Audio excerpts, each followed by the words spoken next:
Hey guys, আজকে তোমাদের সঙ্গে শেয়ার করব ফিশ ফ্রাই রেসিপি। এখানে আমি একটা মশলা তৈরি করে নিয়েছিলাম আর এখানে পেঁয়াজ রসুন আদা ব্লেন্ড করে নিয়েছিলাম। তো আমি প্রথমে পেঁয়াজ রসুন আদাটা ভালো করে মাছের সঙ্গে মিশিয়ে নিচ্ছি।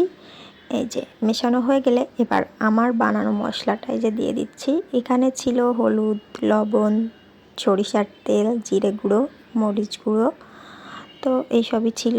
সব দিয়ে একটা মশলা তৈরি করে রেখেছিলাম। এরপর আধা ঘন্টা রেস্টে রেখে দিয়েছিলাম। আধা ঘন্টা পরে প্যানে তেল দিয়ে দিয়েছি। তেলটা গরম হয়ে গেলে এবার আমি এই যে মাছটা কিন্তু দিয়ে দিচ্ছি। আর এই মাছটা কিন্তু বেশ বড় ছিল, 900 গ্রামের মতো ওয়েট ছিল, 1 কেজি থেকে একটু কম। তো এই যে মাছটাকে কিন্তু অল্প আঁচে অনেকক্ষণ ধরে ভাজতে হবে, যেহেতু অনেকটাই বড়। আমি দিয়ে দিলাম ঢাকা দিয়ে আমি এভাবে করে ভাজি করে নিলাম। এবার আমি উপর থেকে দিয়ে দিচ্ছি টমেটো সস। টমেটো সসটা যদি আগে দিতাম তাইলে হচ্ছে মাছটা পুড়ে যেত, যার জন্য আমি হচ্ছে নামানোর আগেই দেই। তো এই যে দেওয়ার পরে এক সাইডে দিয়ে মাছটা উল্টে নিচ্ছি, এরপর হচ্ছে অন্য সাইডেও টমেটো সসটা লাগিয়ে আর একটু সময় ভেজে নিব। তো আমি 2 সাইডেই টমেটো সস লাগিয়ে ভাজিয়ে নিয়েছিলাম আর আমার ফিশ ফ্রাইটা কিন্তু রেডি হয়ে গেল।